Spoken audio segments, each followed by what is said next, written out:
La ONU lo advierte. El coronavirus es la peor crisis que enfrenta el planeta desde la Segunda Guerra Mundial y llama a un plan para salvar vidas y ayudar a los millones de desempleados. El virus golpea duro a los latinos en Nueva York. Vecindarios de mayoría hispana en Bronx, Queens y Harlem figuran entre las zonas más afectadas. Y médicos y enfermeros en México denuncian que los hospitales no están en condiciones para enfrentar la pandemia.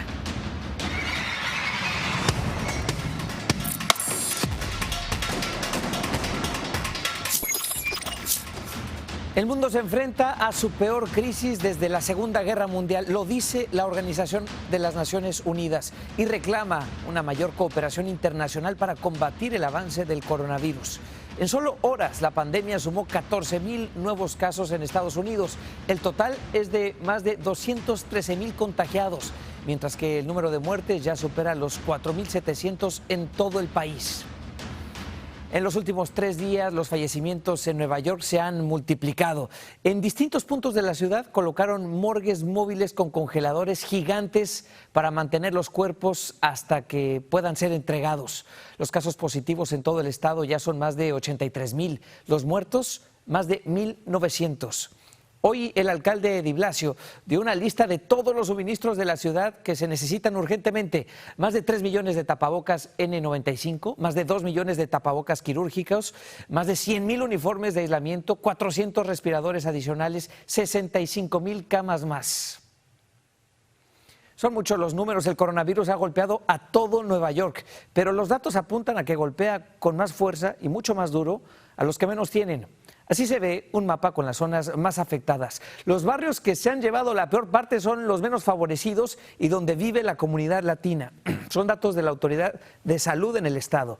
Mire, en rojo intenso están Queens, el Bronx, Washington Heights. Son zonas donde viven muchos centroamericanos, sudamericanos, puertorriqueños, dominicanos, mexicanos. Y al frente de esta batalla están médicos y enfermeras que nunca habían visto algo así.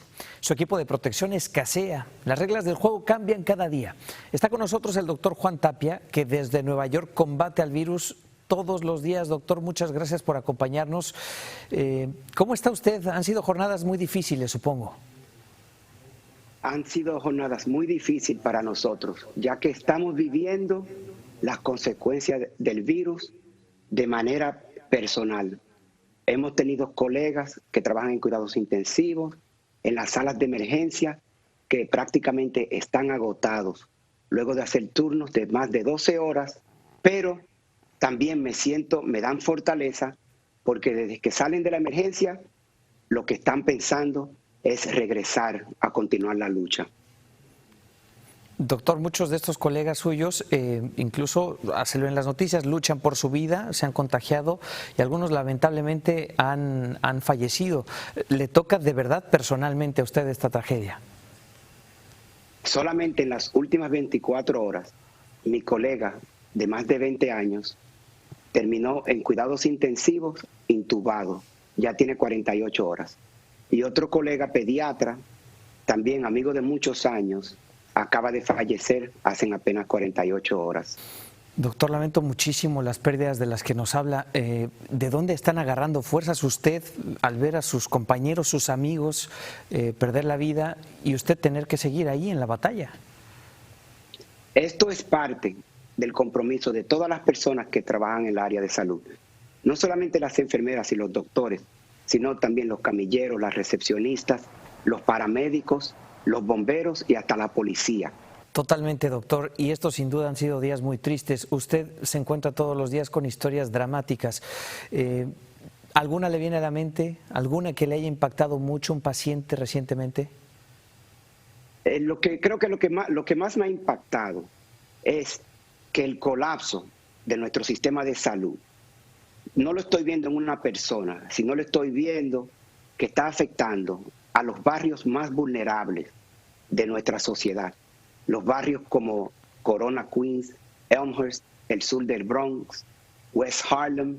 Estamos viendo que los hospitales que atienden a las personas más vulnerables son los primeros que han colapsado. ¿Cuál diría usted que es el sentimiento que predomina, doctor, mientras está usted trabajando en estas salas de emergencia y viendo todo lo que nos describe? El sentimiento principal creo que es la desesperación. la angustia, la impotencia. Doctor, muy duro de verdad lo que nos dice y yo le agradezco que en medio de todo se dé tiempo para conversar con nosotros. Desde aquí le mandamos un abrazo a usted que espero que le llegue y a todo su equipo. Muchas gracias. Muchísimas gracias y seguimos la batalla y vamos a triunfar.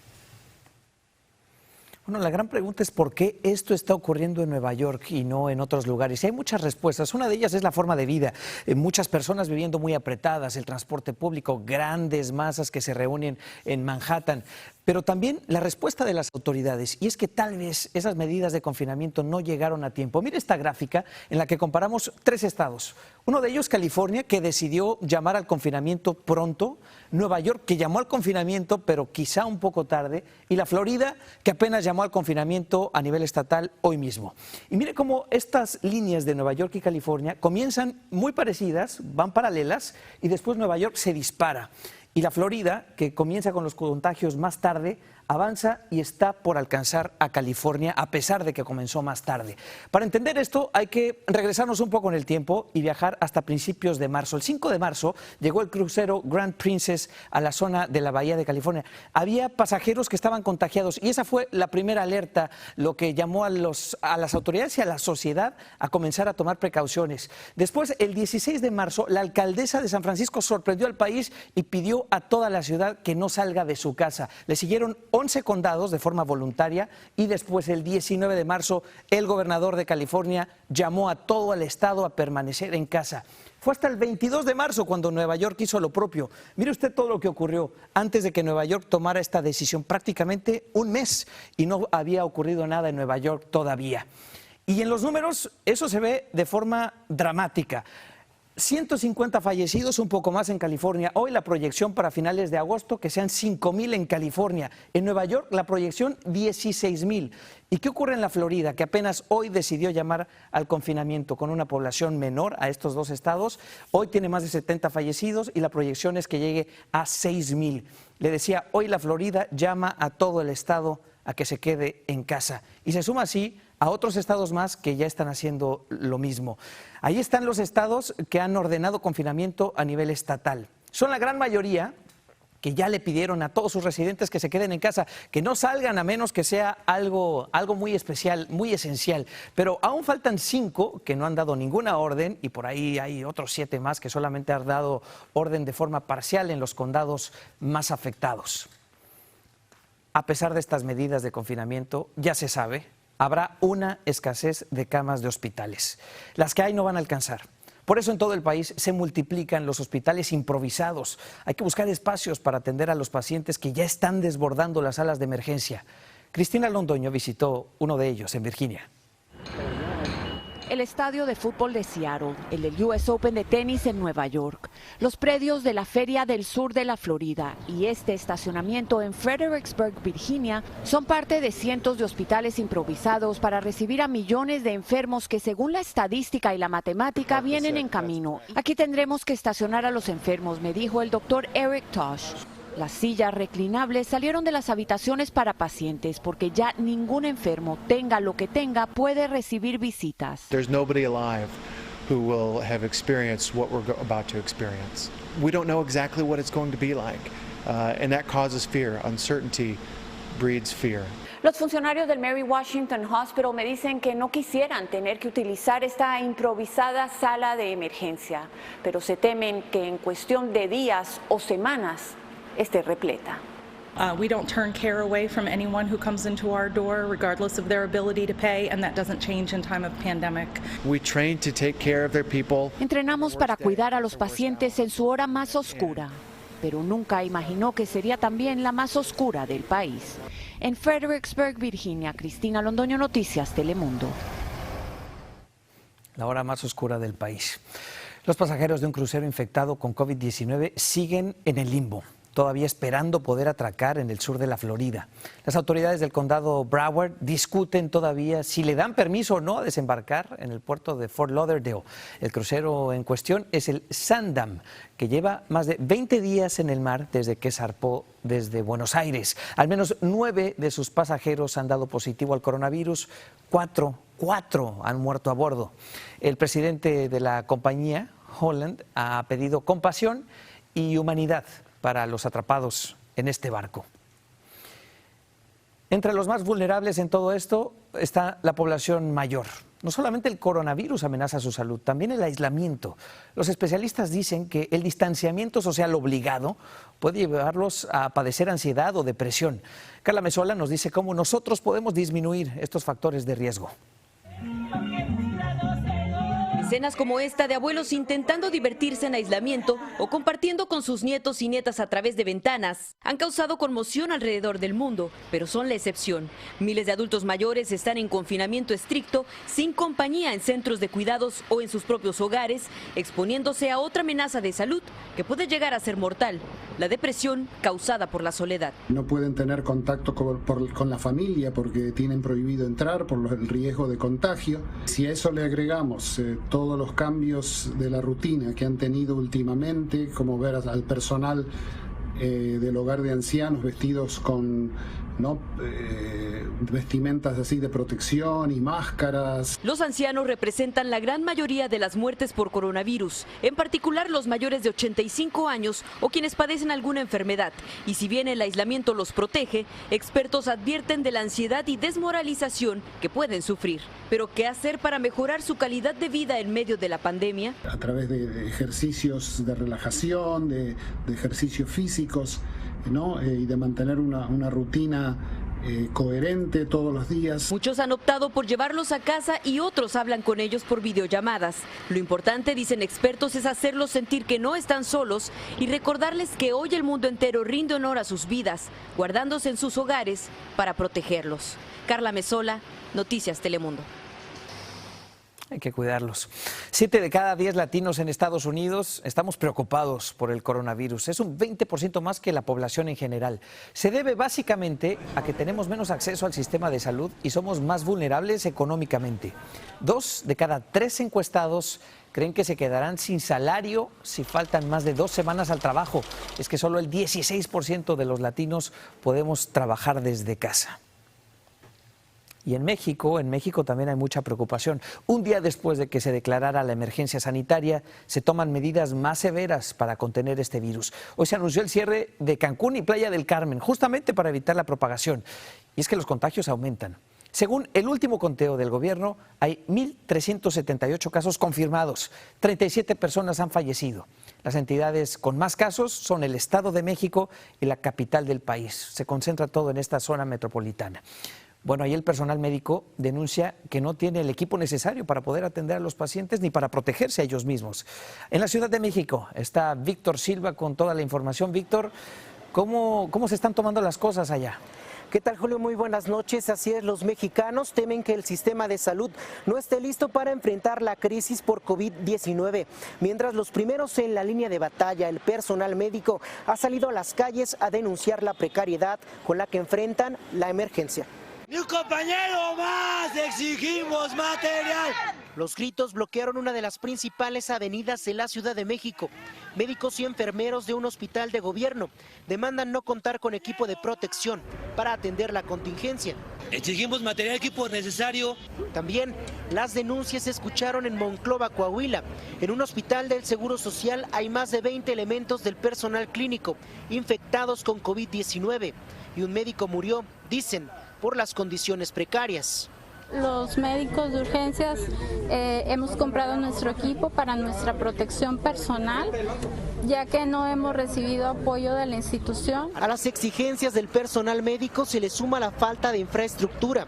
De acuerdo con las propias autoridades de salud, se estiman en el país más de 10,000 casos graves y solo existen 3,000 camas de cuidados intensivos, por lo que harán falta más de 7,000. Las carencias ya preocupan a la población. Por su parte, las autoridades de salud han asegurado que siguen todas las acciones necesarias para enfrentar la crisis y piden a la población no alarmarse.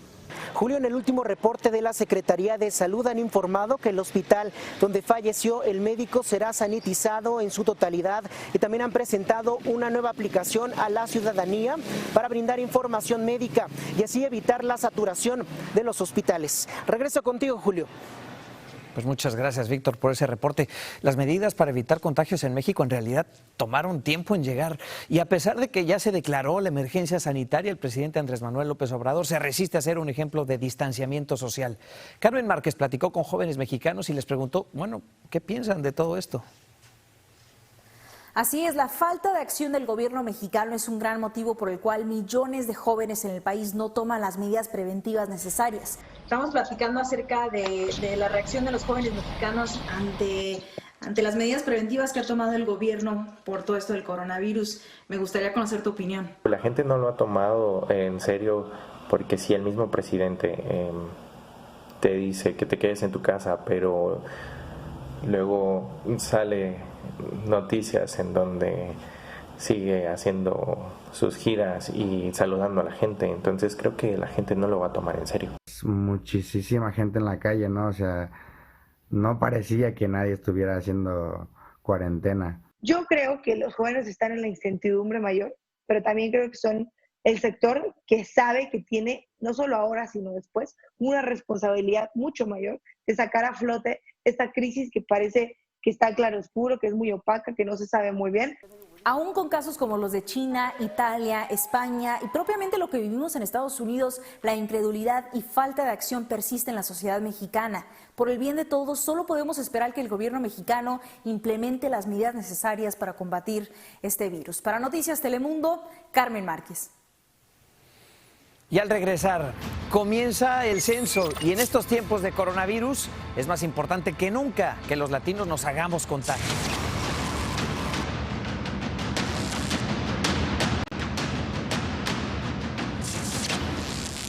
Hoy es el día del censo, la gran oportunidad que tenemos los latinos para hacernos contar y para que nuestras comunidades obtengan los recursos federales que necesitan. A pesar de la crisis del coronavirus, ahora es más fácil completar esta tarea. Hacerla solo toma unos 10 minutos, se puede hacer desde casa, totalmente en español. Los datos del censo se están usando hoy día por oficiales del gobierno, por doctores, por médicos, para determinar dónde vive la población, de qué edades son. Sabemos los de tercera edad tienen, especialmente son vulnerables al COVID-19. Tenemos que saber dónde está esta población. Esos datos los sabemos por medio del censo.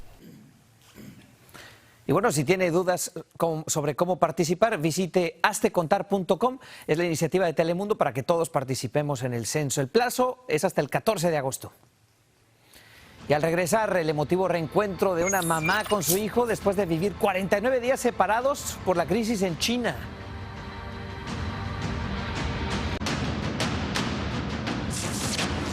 Una de las imágenes del día es de la reportera de la NBC, Janice Mackey, y su pequeño hijo. Pasaron 49 días sin verse. Ella estuvo varada en China por la emergencia sanitaria y este abrazo lo dice todo. Así vamos, un día a la vez. Siga con titulares y más. Descanse.